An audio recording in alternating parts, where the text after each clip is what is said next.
Okay, so this is a video with Ollie Hart. I'm Tim Williams, and together we are Peak Health Coaching. And we've just completed our second session with our colleagues from Sheffield. And Ollie, what's your kind of reflections on the day?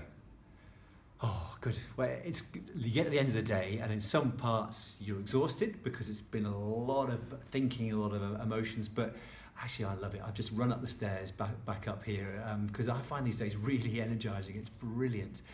We've had 20 people who've really engaged. It always amazes me how you can start people off with some ideas and they run with them and they develop them and build them.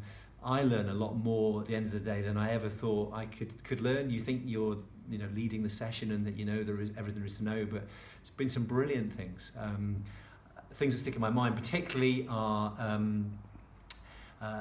really people sort of getting at that penny drop moment that it's much more about sitting on your hands and finding the thinking in the person you're working with rather than giving the ideas themselves, and kind of that realization that it is just drawing the thinking out of other people. That's always lovely. Fantastic. And just touch a little bit for the people who might not know. So what are the kind of things that you've covered in the session today?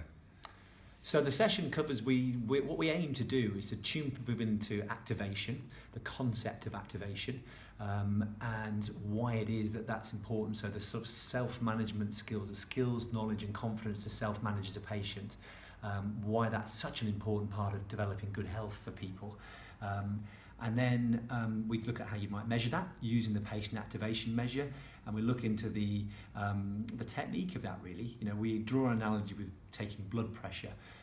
If you don't take blood pressure well, you don't get a good reading. So if you don't use the patient activation measure well, you don't get a good, useful reading, and it's not really worth anything. So we take people through that. And then in the afternoon, we've been introducing people into the concept of health coaching. We've been teaching them in the T-Grow model as a way of helping to empower them in health coaching. And we set things up for day 2 when we tend to bring the two together, and we look at how you can use the PAM to elicit different activation levels, work out where people are starting from, and then how you can tailor your health coaching to the level of activation they're at. Great. And what have you found, what have you most appreciated from the day that you've just had? I must admit, I really appreciate the dynamic. We're working with my co-trainer Tim, yourself. I find that works well. It's a bit sycophantic to say that, isn't it? But it does work. It does work well. I think we're good friends, and we both have a real passion for this topic. So actually, having the chance to do it together and bounce off each other is brilliant.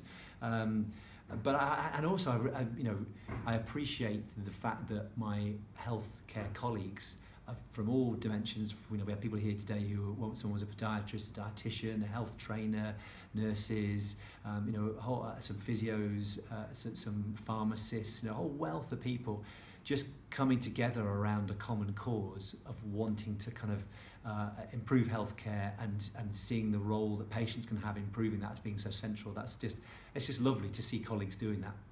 That's great. Thank you so much for joining me for this interview. Fantastic. Thank you.